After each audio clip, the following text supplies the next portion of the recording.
이분은 바로 북한 노동당 장관인입니다. 대선 후보를 역임했던 분 느닷없이 사드 배치 중단을 들어가는 저희가 의심을 쏟습니다. 그것을 가장 기뻐하는 세력이 누구였습니까? 김정은 정권 그런 것입니다.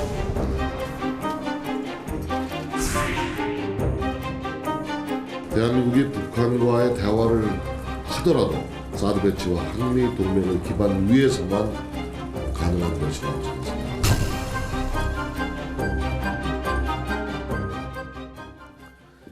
네, 오늘 다룰 이슈 메이커는요. 문재인 더불어민주당 전 대표고요. 또 박지원 국민의당 비대위원장 그리고 유성엽 국민의당 의원입니다. 이영작 서경대 석좌 교수 모시고 이야기 나누도록 하겠습니다. 어서 오십시오. 예. 문재인 더민주당 전 대표가 아주 특별한 얘기를 했어요. 사드 배치를 좀 잠정적으로 중단하자 그리고 외교적으로 해결해보자 이런 얘기를 했습니다. 네. 어떻게 생각하십니까? 이게 최근에 보니까요. 김부겸 의원이 일전에 뭐 미북 수교하고 평화협정하고 남북의 평화공존을 하자. 네. 또 박지원 의원은 대통령한테 그 북한 주민들 탈주민들 환영한다 그러니까 그 북한에 선전포고하는 거냐 그렇게 네. 발끈했고요. 맞습니다. 네. 문재인 전 대표는 사드 반대해서 사드 잠정 중단 그리고 국회 비준하자. 예. 난 이걸 보면서 이분들이 왜 이럴까 이런 생각이 들어요. 이분들이 왜 이럴까? 네, 그러면 김부겸 의원은 뭐 순수한 분이니까 순수한 마음으로 그렇게 했지만 그 김부겸 의원이 원하는 대로 되면 대한민국은 비참해집니다. 네. 그 월남이 그렇게 해서 저 월맹한테 맡기지 않았습니까? 북남 그러니까 북월남에 의해서 남월남을 생겼잖아요. 무력 통일했잖아요. 네. 네. 그러고요. 이게 서독하고 동독이 통일된 게 왜 통일이 된지 아시죠? 그 대변인 실수하지 않았습니까? 좀 멘트를요. 그래서 갑작스럽게 된 거 아닙니까? 그게요. 네. 서독에서 동독에 말하자면 탈주민을 적극적으로 받아들이기 시작을 해서 그렇게 된 거예요. 아, 대규모 탈주가 계속 네, 대규모 발생하죠. 탈출이 주로 어디로 됐냐면은 체코슬로바키아로 탈출해서 서독으로 왔어요. 네. 그러니까 만약에 체코슬로바키아에서 국경을 막고 오는 사람들 다 돌려보냈으면 또 얘기가 달라졌겠죠. 네. 네. 근데 그걸 다 열어놨거든요. 네. 그래가지고 동독이 순간적으로 붕괴된 거예요. 무슨 뭐 서독이 통일 독일을 준비를 하고 어쨌다. 다 넌센스예요. 아, 그런 건 네. 다 코미디고. 그건 나중에 네. 하는 얘기고. 결과적인 얘기고 일단은 네. 대탈주국이 계속 이뤄지고 네. 한 1, 2년 있다 통일된 거네요. 그렇죠. 그러면 여기서 잠깐만. 네. 우리나라도 지금 북한에서 대탈주가 이뤄진다. 오늘 뉴스 보셨습니까? 그런데 중국에서 막 다 막고 있지 않습니까? 있잖아요. 만약에 중국에서 그걸 열어놓으면 그럼 북한은 붕괴되죠. 그럼 자동으로 네. 통일로 가는 거군요. 네. 그러니까 그럼 중국이 우리한테 협조를 좀 해주면 되네요. 근데 중국은 전혀 그럴 생각이 없죠. 협조할 생각이 전혀. 전혀 없는 거죠. 요즘엔 그냥 잡는 순간에 무조건 북한으로 다시 다 돌려 포송한다 그러더라고. 북송한다 그러더라고. 네, 이게 말이 그러니까 되는지. 예. 박지원 의원이 선전포고 하자는 건데 나는 그거를 그게 아니고 우리가 적극적으로 나서야 된다라고 얘기를 해야 되는데 왜 그거를 박근혜 대통령이 그런 발언하셨을 때 박지원 의원이 선전포고하느냐 이런 얘기를 했다고 그러는데요. 두 분이 친하시잖아요. 전화 한 통 좀 아니, 해주시죠 그래도. 내가 얘기하면 TV 보겠죠. 뭐. 아 오늘 TV. 그런데요. 내가 최근에 보니까 연세대학교 김대중 도서관이 있죠. 네 알고 있습니다. 거기서 김대중과 국방이라는 책을 냈죠. 그게 이제 국방정책에서 냈는데 이게 김대중 도서관에서 한 얘기예요.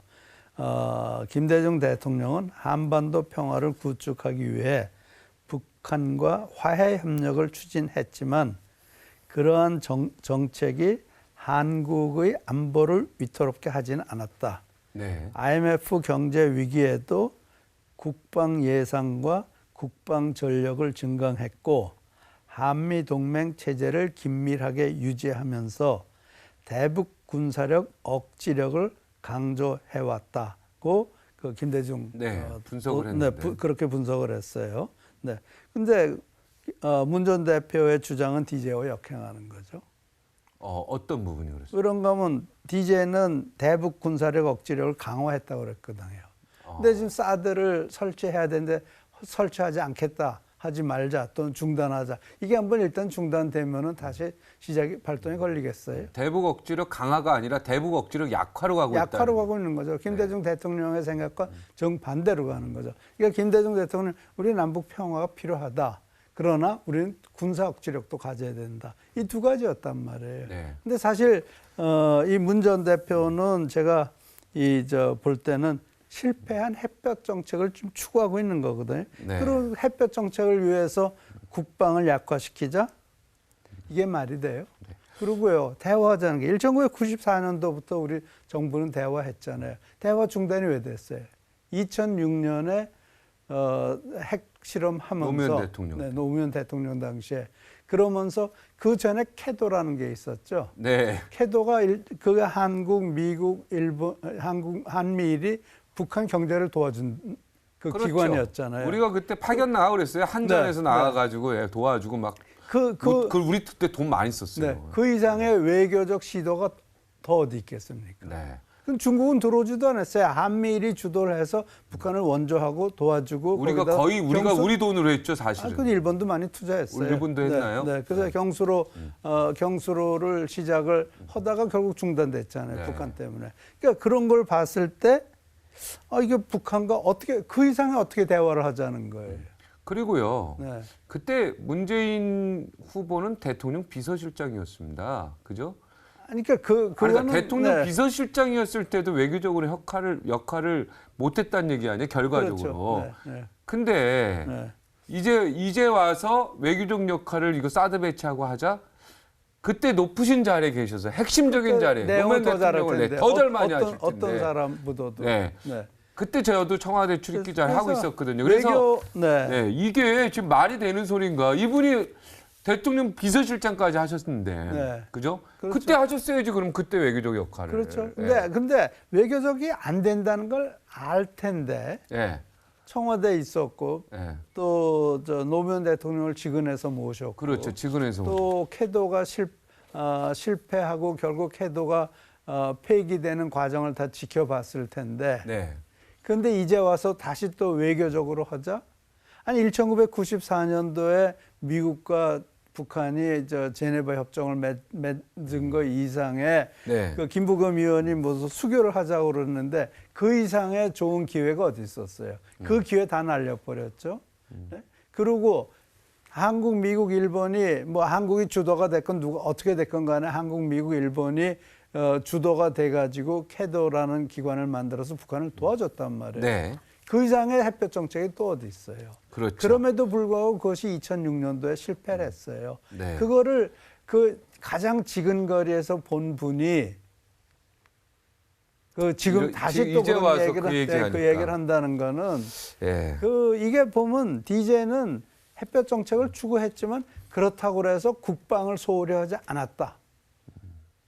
이게 지금 그 당시에 이제 군 장성 지낸 분들도 그런 얘기들을 하거든요. 또 김대중 도서관에서도 그런 얘기를 했고. 그래서 그런 얘기를 귀담아 들어야죠, 정치. 특히 야당 정치인들.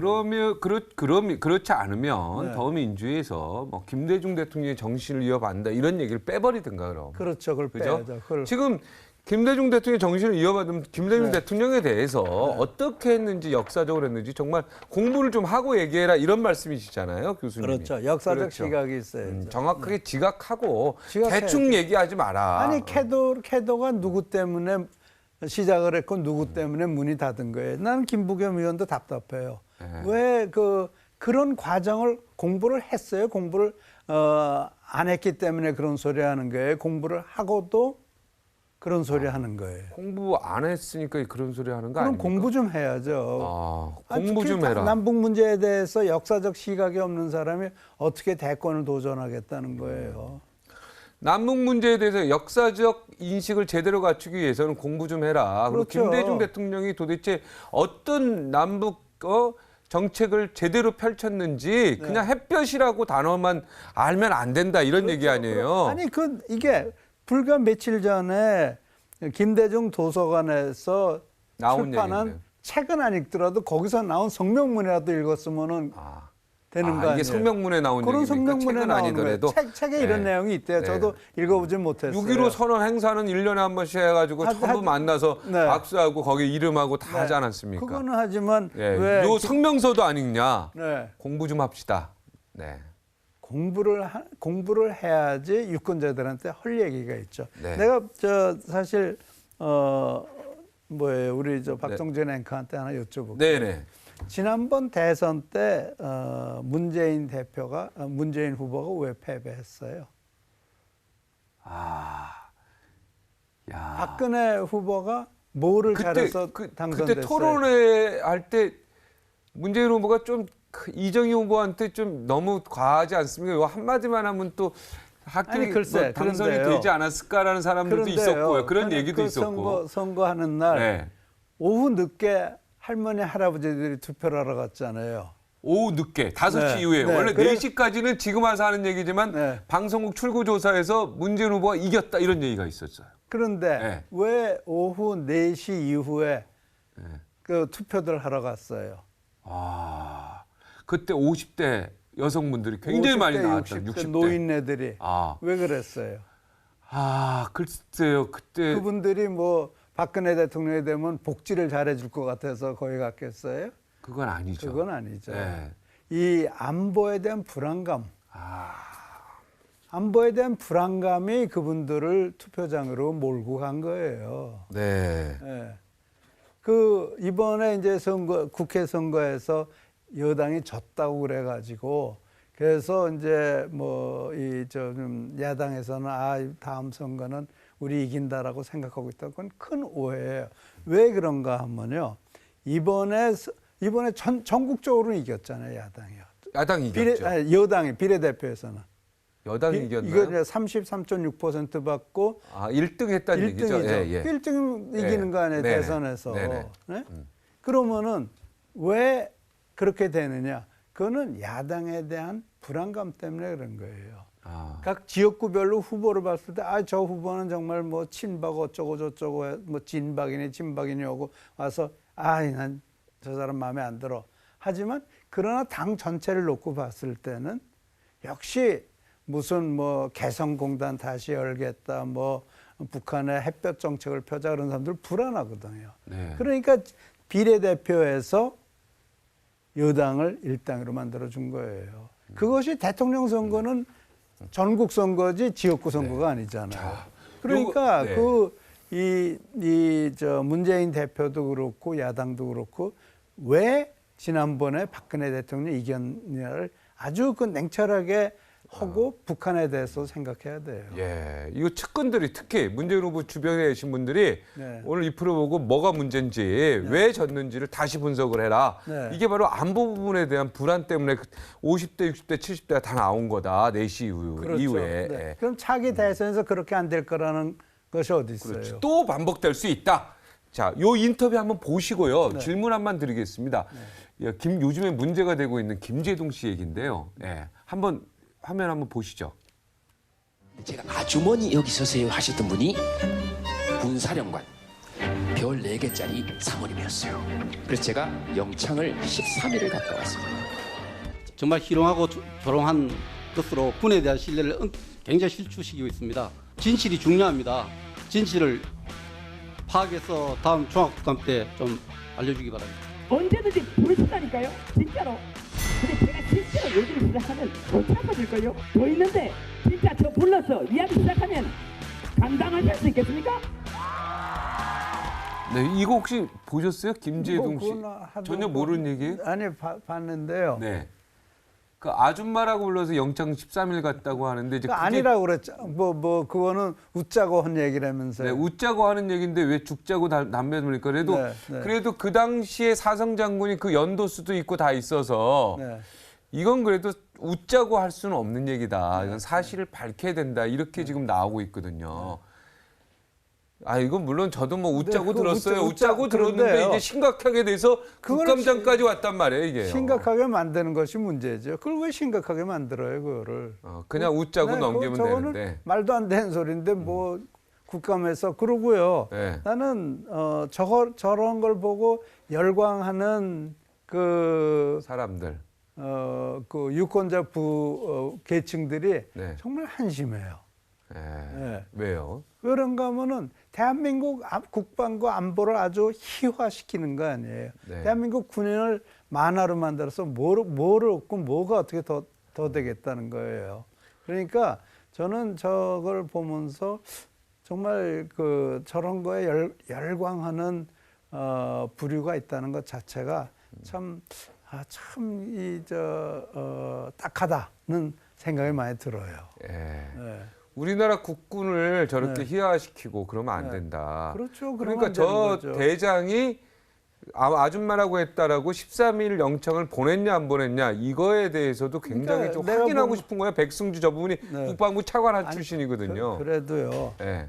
그래도 저는 저거를 너무 키워주면은 네. 안 돼요. 네. 그러니까 저거는 김재동이란 사람은 저런 사람이다. 네. 그냥 그 자기 이름을 알리기 위해서는 네.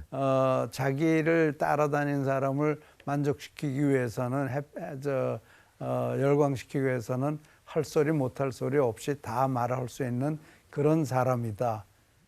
그러니까 개그맨이시니까 그냥 개그로 그냥 받아들여라. 개그로 받아들이면 되지. 그걸 그렇게 심각하게 받아들여요. 네, 알겠습니다. 네. 근데 참 정말 웃자고 하는 얘기인데 이걸 받아들이는 군인 입장에서는 굉장히 기분 나쁠 거라는 생각이 그래도 들어요. 그걸 네. 생겨야죠. 그걸 참고 삼켜야 된다. 생겨야죠. 네, 알겠습니다. 국민의당 유성엽 의원이 제가 볼 때는 개인적으로 좀 뻥 뚫리는 얘기를 했어요. 네. 그죠? 네. 무슨 공정 무슨 경제냐, 뭐 국민 경제 성장이냐, 뭐 이런 단어, 성장 앞에 형용사 이런 거 형용사적인 의미 앞에 붙이지 마라. 성장은 그냥 성장이어야지. 성장일 뿐이지. 네, 성장일 뿐이지 무슨 공정 성장, 동반 성장, 국민 성장해서 이거 다 비슷비슷한 거 아니냐? 예? 그리고 뭐 더불어 성장, 소득 지금까지 뭐 동반 성장 주장 안 했냐? 어느 정부가 어느 정부가 그리고 공정 성장 그럼 어떤 정부가 불공정 성장을 주장한 놈이 어디 있어? 예? 더 딱한 네. 거는요. 어떤 정부가 불공정 성장을 주장하냐고? 어떤 정부가? 대기업은 그 대기업의 본사를 혁신 도시로 옮겨야 된다는 얘기까지 했잖아요. 그런 얘기했죠. 문재인 아니, 전 혁신도시는 노무현 대통령 아니 때. 그런데 예. 이번에 네. 그 싱크탱크 발족하는 예. 그저 대기업의 본사를 좀 더 옮기도록 하겠다. 네. 대통령이 기업의 헤드쿼터를 마음대로 옮길 수 있어요? 못하죠. 이게 지금 그럼 어떻게 자본주의 하겠어요? 그럼 국가인데. 자유자본주의 국가 아니라는 네. 얘기 아니에요. 아, 보세요. 공정성장, 동반성장 이게 무슨 말이에요? 대기업을 억제해가지고 중소기업 키우자는 얘기 아니에요. 그렇죠. 네? 그렇게 그리고 뭐 속을 내다보면 내다보면 건데. 그렇죠. 네. 근데 지금 어떻게 돼가고 있어요? 엘리엇이 와가지고 다시 또 삼성전자 쪼개 먹으려고 그러고 있잖아요. 외국에서 외국에 대한 기회죠. 네. 그러니까 우리가 대기업에 대해서 어떤 말을 할 때 국내만 생각을 하면 안 돼요. 이제 전 세계를 생각을 해야 되고 네. 이 엄청난 그러니까 한국의 이 삼성이라는 것도 엄청난 기업인데 그 기업을 외국의 이런 엘리엇이니 그런 것들이 하이네처럼 덤벼들어서 잡아먹을 수가 있다고요. 네. 그렇기 때문에 한국에서 좌파 경제인들이 말 정말 조심해야 돼요. 그 한마디에 국가가 확 움직이고 올라가고 내려가고 그러는데 사실 그 저변에는 좌파 경제인들이 대기업의 재벌 기업의 기업 통제권을 약화시켜야 된다. 그러니까 그런 게 생기면은 이 하이네한테는 기회죠. 네. 그러니까 사실 지금 이 세계 경제 속에서 한국 경제가 세계 경제와 바로 닿아 있기 때문에 국내 한국만 생각하는 그런 식의 성장 모델을 세운다라든지 네. 또는 기업을 억제하는 법을 만든다라는 생각 극히 조심해야 돼요. 그래서 국민성장이 무슨 말이에요? 세금 걷어서 나눠 갖자는 거 아니에요? 네, 약간 비슷비슷해요. 조금씩 네, 다르다고 아니, 하시는데 근데 당사자들. 국민성장은 네. 정말 tax and spend 세금 걷어서 쓰자는 얘기 아니에요. 그러니까 이게 지금 사실은 대기업에 돈을 너무 많이 쌓아놓고 있다. 저 기회를 보고 있을 수 있는 것도 있고 어떤 이유가 있을 수 있는 거라고요. 그런데 그 돈을 세금을 해가지고 세금으로 뺏어가자, 뭐 세금을 걷자, 뭐 이런 식이니까 그걸 엘리엇 같은 친구들이 와가지고 그 돈 찬스다. 네, 찬스다 그러고 네. 오는 것 같아요. 지금 글로벌 시대라는 걸 잊지 말고 글로벌 네, 시대인데 좌파 경제 관련해서 좌파 경제 아무리 대한민국 경제만 이렇게 놓고 현미경으로 볼 게 아니고 이거를 이 한국 경제를 세계 경제란 그 속에서 놓고 봤을 때 네. 삼성전자 같은 정말 세계적 기업도 하이에나들이 달라붙으면 순식간에 다 잡혀 먹힐 수 있다라는 그것을? 생각을 항상 해야 돼요. 이제는 뭐 사실 경제에 대해서 좌파 우파 얘기를 하는 것조차도 의미가 없어지고 있는 부분이 많은데요. 그리고 제가 볼 때는 공정성장, 공정거래위 있잖아요. 동반성장, 중소기업청이 있잖아요. 국민성장, 각종 복지정책이 있잖아요. 근데 여기다 또 더 만들겠다는 거예요. 네. 저는 알겠습니다. 그렇게 생각이 들어요. 네. 오늘 시간이 돼서 여기까지. 오늘 네. 할 얘기가 많았는데 여기까지만 하겠습니다. 네, 네. 다음에 못한 요거 가지고. 나는 21세기 일자리 만드는 것 좀 얘기.